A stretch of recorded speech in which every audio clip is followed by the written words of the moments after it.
Hello friends. First of all,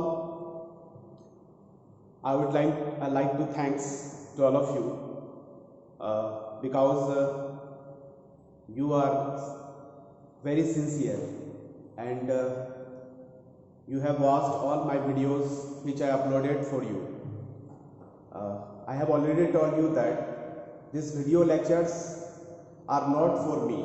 This is especially for you. If you watch this video lectures, I think you must be very fruitful after getting this video, because for your upcoming examinations these video lectures are useful to your exam as well as for your future. So thank you so much. And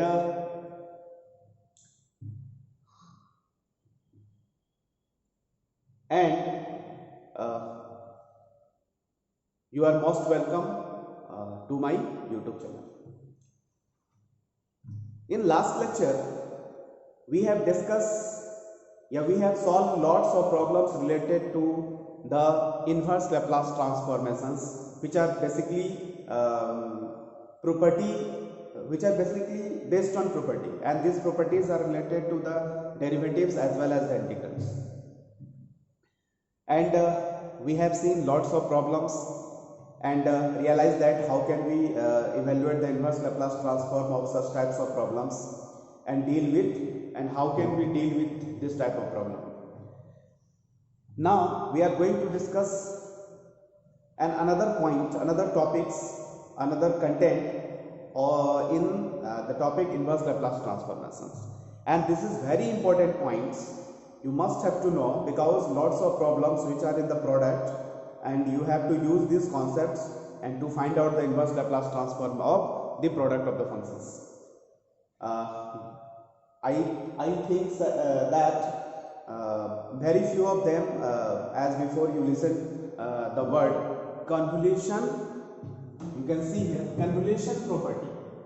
Okay, convolution property, but few of them have listened this word. But don't mind if you do not listen as before. I clear this point and I will teach you these concepts, how convolution property is important and in which type of problems we are going to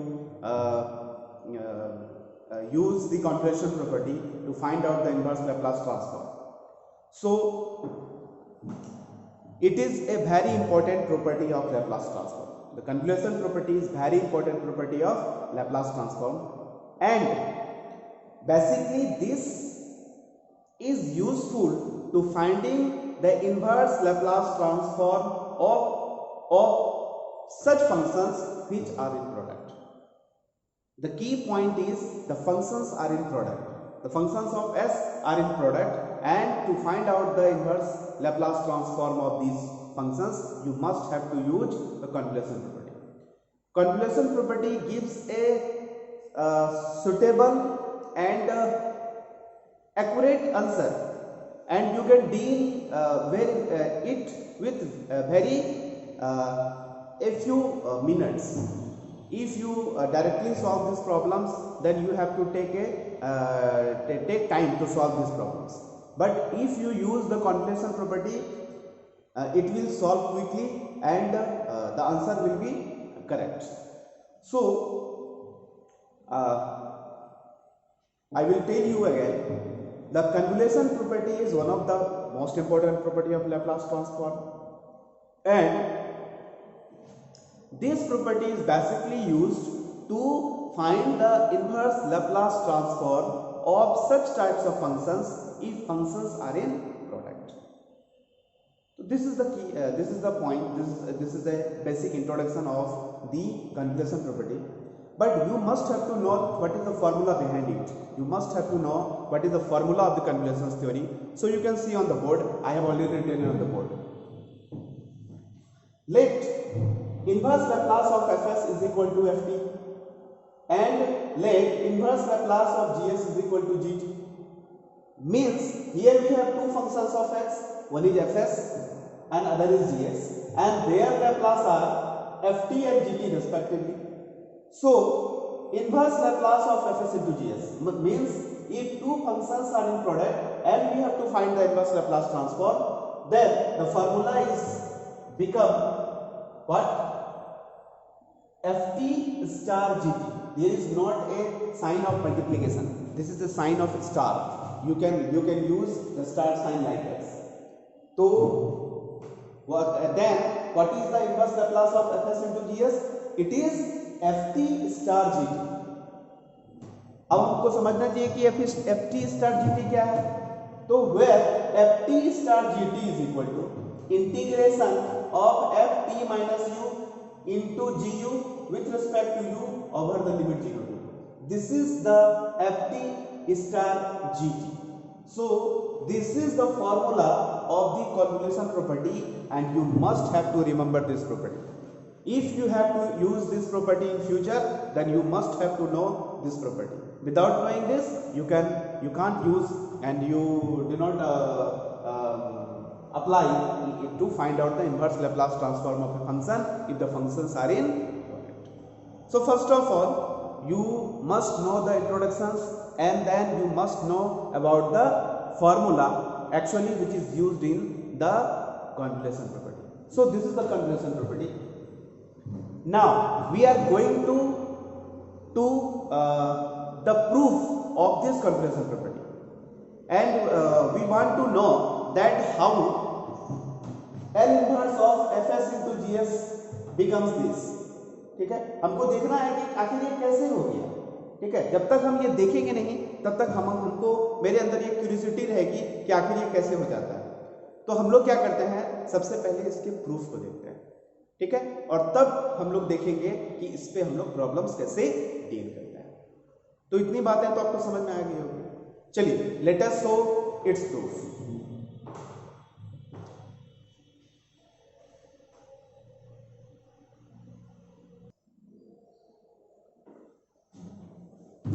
hello friends, तो हम लोग क्या है अब इसका proof देखते हैं. ठीक है, किसका?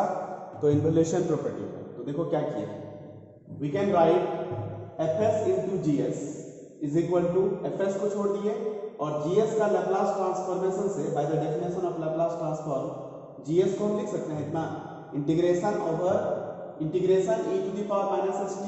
gs का कर रहे हैं तो gt with respect to t over the limit 0 to t. क्योंकि ये t का फंक्शन है तो s वाला जो फंक्शन होगा वो जस्ट लाइक कांस्टेंट की तरह ट्रीट करेगा. तो कांस्टेंट को आप अंदर भेज सकते हैं. तो ये कांस्टेंट टर्म अंदर चल गया तो हो जाएगा e to the power minus st fs और ये gt और ये dt. ठीक है, इसको मान लो इक्वेशन नंबर 1. अब ये जो यहाँ दिख रहा है e to the power minus st और fs, इसको आप एक साथ वर्कआउट कीजिए. ठीक है, तो यहाँ लिखें since we can also have, अगर e to the power minus st fs है फिर यहाँ लैप्लास ट्रांसफॉर्म से fs का वैल्यू हम लिख सकते हैं. तो e to the power minus st रहेगा, fs का क्या होगा वैल्यू, तो इंटीग्रेशन होगा e टू द पावर, यहाँ कोई चेंज कर दिए मतलब वेरिएबल, तो e to the power minus su fu du limit 0 से लेकर के इनफिनिटी. फिर देखो यहाँ क्योंकि यहाँ फंक्शन u का है तो e to the power minus st just like constant हो गया, तो इस टर्म को आप भीतर भेज सकते हैं. ठीक है, कांस्टेंट टर्म को अंदर बाहर कर सकते हैं, उससे कोई फर्क नहीं पड़ता. तो ये जो कांस्टेंट टर्म है e to the power minus st ये भीतर चल गया. अब यहाँ पे e to the power minus su पहले से था और e to the power minus st अंदर गया तो e to the power minus s common लिए तो बचा कितना t प्लस u और बाकी fu du. अब हम क्या करते हैं, सब्स्टिट्यूट कर देते हैं. t प्लस u की जगह में v रख दिए. ठीक है, तो वेरिएबल तो यहाँ u है, इसका मतलब t जस्ट लाइक क्या कर रहा है, कांस्टेंट की तरह ट्रीट कर रहा है. तो जैसे ही डिफरेंशिएट करेंगे तो du बराबर dv हो जाएगा और यहाँ से u का वैल्यू जो होगा वो v माइनस t हो जाएगा. तो जहाँ u है उसके जगह में v माइनस t और t प्लस u की जगह में v हो जाएगा और du की जगह में dv हो जाएगा. तो जैसे ही सब्स्टिट्यूट करेंगे तो आप देख सकते हो यहाँ पे ये हो जाएगा e to the power minus s t plus u की जगह में v. देखो t प्लस u के प्लेस में v हो गया, जहाँ u था उसके प्लेस में हो जाएगा v माइनस t, तो देखो v माइनस t हो गया. और जहाँ du था उसके प्लेस में dv हो जाएगा और ये कब हुआ, आफ्टर सब्स्टिट्यूशन. क्योंकि ये डेफिनेट इंटीग्रल का सवाल है तो लिमिट तो चेंज करेंगे ही। तो जब u का वैल्यू 0 है तो v का वैल्यू t है, देखो इंटीग्रेशन t से स्टार्ट हुआ है। और जब u का वैल्यू जब u का वैल्यू इंफिनिटी होगा तो 100% v का वैल्यू इंफिनिटी होगा। तो लिमिट का इंटीग्रेशन जो होगा, इंटीग्रेशन का जो साइन होगा वो लिमिट होगा, वो आपका t से लेकर के इंफिनिटी हो जाएगा। ठीक है, चलिए अब हम क्या करते हैं इसको, अब एक काम कर सकते हैं, ये जो वैल्यू था e⁻⁻60fs, इसका वैल्यू हम यहाँ सब्स्टिट्यूट कर देते हैं।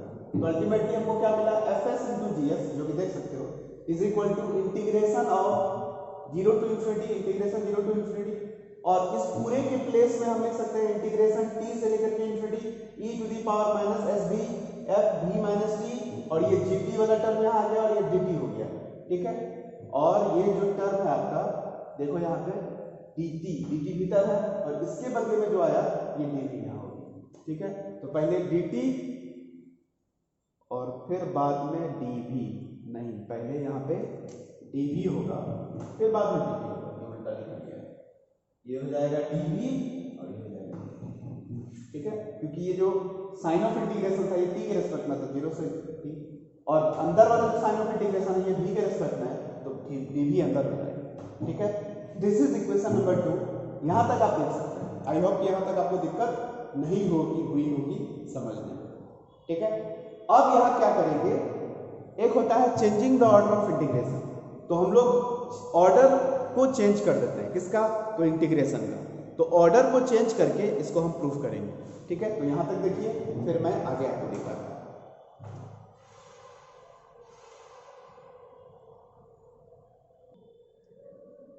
हेलो फ्रेंड्स, चलिए आपको एक फिगर दिख रहा होगा, तो ये फिगर जो है 2 डायमेंशनल है। एक है इधर आपका t और इधर हो गया आपका v। ठीक है, तो जरा सा गौर कीजिए, आपका जो रीजन आ रहा है t का जो वैल्यू है वो t कहां से कहां तक जा रहा है, तो 0 से इंफिनिटी तक। तो 100% t का जो वैल्यू है वो 0 से स्टार्ट हुआ, देखो यहाँ 0 है, और इंफिनिटी तक जाएगा, मतलब ये पोर्शन आपका इंफिनिटी तक जाएगा। फिर आता है ये जो v का वैल्यू है वो कहां से कहां तक है, तो t से लेकर के इंफिनिटी तक। आप बताइए t खुद 0 है, इसका मतलब t 0 है तो v का वैल्यू कहां से कहां तक होगा, तो t से लेकर के इंफिनिटी तक। तो याद कीजिए v बराबर t, यही ना लाइन होगा, y = x लिखते हैं, तो यहां हो गया, और यहां से लेकर के कहां तक जाना है, इंफिनिटी तक जाना है। तो आपको बोलिए ये जो वैल्यू है ये बढ़ रहा है कि नहीं बढ़ रहा है, तो v का वैल्यू जो है t से स्टार्ट है, और t खुद 0 से स्टार्ट होगा, 0 से स्टार्ट हुआ v का वैल्यू, और जा कहां तक रहा है, इंफिनिटी तक जा रहा है। तो ये जो आपको सेकंड पोर्शन दिख रहा है, दिस इज द रीजन, इसी को हम लोग इंडिकेट किए हैं किससे, r से, इसी रीजन को। इसका मतलब t का वैल्यू 0 से इंफिनिटी और v का वैल्यू जो है वो t से लेकर के इंफिनिटी तक। तो हम चाहे तो इसको चेंज कर सकते हैं। हम क्या करते हैं, सबसे पहले इंटरचेंज कर देते हैं। यहाँ पे v के रेस्पेक्ट में हुआ है, पहले हम t के रेस्पेक्ट में करेंगे। तो लिखे यहाँ पे, now by changing the order of integration we then integrate first over t from t बराबर 0 to t बराबर v। जरा सा गौर कीजिए, this is t is equal to 0, यहाँ पे t बराबर 0 है, और t बराबर v क्या होगा, यही ना लाइन होगा। इसका मतलब अगर हम t बराबर 0 से t बराबर v तक करेंगे तो यही पोर्शन आना है। देखिएगा रीजन में कोई फर्क नहीं पड़ेगा। ठीक है, और उसके बाद फिर हम लोग क्या करते हैं, इंटीग्रेट करते हैं ओवर v, और v का वैल्यू 0 से लेकर v का वैल्यू इंफिनिटी। बताइए v का वैल्यू यहाँ 0 है, और जैसे जैसे ऊपर जाएगा तो v का वैल्यू इंफिनिटी हो जाएगा। तो दिस इज द रीजन, यही वो रीजन है जो कि अगर हम ऑर्डर को चेंज भी करते हैं तो रीजन पे कोई फर्क नहीं पड़ता है। मींस हम ऑर्डर चेंज कर सकते हैं।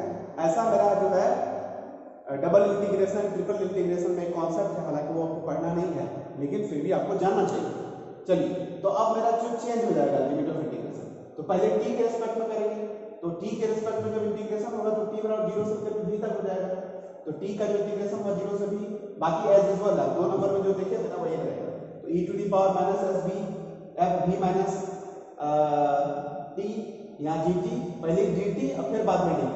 पहले यहाँ देखो, यहाँ पे क्या था, dv और dt, पहले dv था बाद में dt है, यहाँ पहले dt हो गया बाद में dv हो गया, क्योंकि आप ऑर्डर ऑफ इंटीग्रेशन चेंज कर रहे हैं तो ये भी और चेंज कर जाएगा। चलिए अब क्या करेंगे, पहले t वाला, तो बताइए ये तो इसमें तो t नहीं है, तो इसको हम बाहर कर दिए, और बाकी जितना भी t वाला टर्म है जैसे f v minus t, gt, dt का इंटीग्रेशन 0 से v एक साथ कर दिए, और जो टर्म e⁻⁻sb बाहर में dv और इंटीग्रेशन 0 से इन्फिनिटी, ठीक है। इस पूरे टर्म को हम फाई, क्योंकि ये v का फंक्शन है, इस पूरे टर्म को हम v का फंक्शन मान लेते हैं, मतलब फाई v मान लेते हैं। तो यहाँ देखिए इंटीग्रेशन 0 से v f v minus T into जी टी डी टी, इसको हम क्या मान लिए, फाई v मान लिए। अब ये जो फाई v है इसका वैल्यू हम क्या करते हैं, यहाँ पे डाल देते हैं। जैसे ही यहाँ डालेंगे तो कितना हो जाएगा, f s into g s is equal to 0 to infinity, इस पूरे की जगह में फाई v और यहाँ पे आपका कितना है, e to the power minus s b, तो आंसर हो जाएगा e to the power minus s b into phi v d b, जो कि यहाँ आपको दिख रहा है, देखो f s into g s बराबर integration 0 to infinity e to the power minus s b phi v g. अब बताइए ये लैप्लास ट्रांसफॉर्म का फॉर्मूला है कि नहीं, और कौन किसका है, तो फाई v का, क्योंकि यहाँ जो रहता है उसी का लैप्लास ट्रांसफॉर्म रहता है, तो ये फाई v का लैप्लास ट्रांसफॉर्म हो गया। क्लियर, दोनों तरफ इनवर्स लगा देंगे। कौन सा इनवर्स, तो लैप्लास इनवर्स लगा देंगे। जैसे ही लैप्लास इनवर्स लगाएंगे तो यहाँ फाई v हो जाएगा और इधर हो जाएगा L inverse F s into g S, यही तो हमको चाहिए था। तो L inverse F s into g S जो है वो फाई v है, और फाई v को हम लिख सकते हैं 0 to v f v minus t g t d t, क्योंकि यहाँ किसके टर्म में फंक्शन है, t के टर्म में फंक्शन है, और इंटीग्रेट किया कहां से कहां तक, 0 से v तक, क्योंकि ये फाई v है। फाई v हम पहले भी मान चुके हैं, यहाँ पे मैंने इसी को हमने सब्स्टिट्यूट किया, ठीक है। लेकिन ये जो मेरा है इसी तरह का फॉर्म है, लेकिन थोड़ा सा चेंजिंग है, तो वो जो चेंजिंग है वो मैं आपको अभी ऊपर में दिखा देता हूँ, ठीक है। आई होप कि आपको यहाँ तक जो प्रूफ है इसका वो आपको समझ में आ गया, क्लियर। चलिए नेक्स्ट आगे देखते हैं।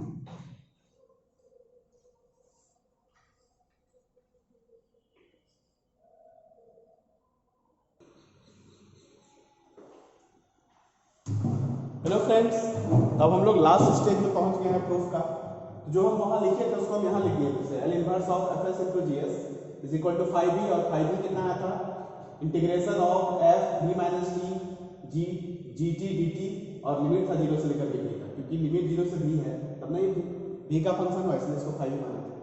ये जो आपको राइट हैंड साइड में दिख रहा है चौथा नंबर का, ठीक है, इसी को हम लोग बोलते हैं convolution of the function f and g. This is called the convolution of the function f and g. ये चीज लिखा हुआ है, the function defined on RHS of equation 4 is called the convolution of the function f and g, and it is denoted by f star g. This is the indication, this is the way of indication, f star, ठीक है। So we can right L inverse of Fs into Gs is equal to Ft star Gt means convolution of the function Fng, where F star G Ft star Gt क्या हो जाएगा, तो 0 to t Ft minus u gu du। आपको लग रहा होगा कि sir यहाँ तो कुछ और था, बट यहाँ कुछ लिख दिए।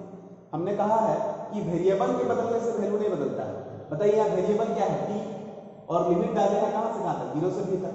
लेकिन क्योंकि हमको पता है कि fs का जब भी हम लोग इनवर्स लैप्लास निकालते हैं तो वो t का फंक्शन होता है, इसलिए यहाँ पे ft स्टार dt लगती है। इसका मतलब अल्टीमेटली t का फंक्शन होगा। तो लिमिट 0 से t करेंगे, और वेरिएबल जो हम लोग यहाँ t में माने थे वेरिएबल u कर देंगे, तो यहाँ कितना हो जाएगा, तो इसके जगह में हो जाएगा u माइनस टी, सॉरी यहाँ पे हाँ t माइनस u, वेरिएबल तो ये ना हो जाएगा।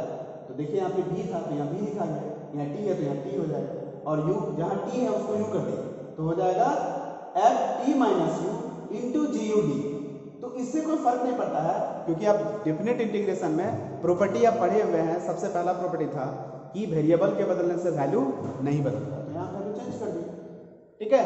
तो ये जो आपका दिख रहा है, this is the complete proof of the convolution theory या कन्वोल्यूशन प्रॉपर्टी, ठीक है। तो आई होप कि आपको ये प्रूफ समझ में आ गया। अब जो मेरा काम है, अब हमको क्या करना है, इस कॉन्वोल्यूशन प्रॉपर्टी का एप्लीकेशंस देखना है, मींस हम लोगों को प्रॉब्लम डिस्कस करना है, क्योंकि बिना प्रॉब्लम बनाए आपको क्लियर ही नहीं होगा कि आखिर इसका हम यूज कैसे करेंगे, ठीक है। तो now we are going to discuss some importants and those problems which are generally asked in your examinations. Either the examinations will be competitive or your board exams. So let us see some examples.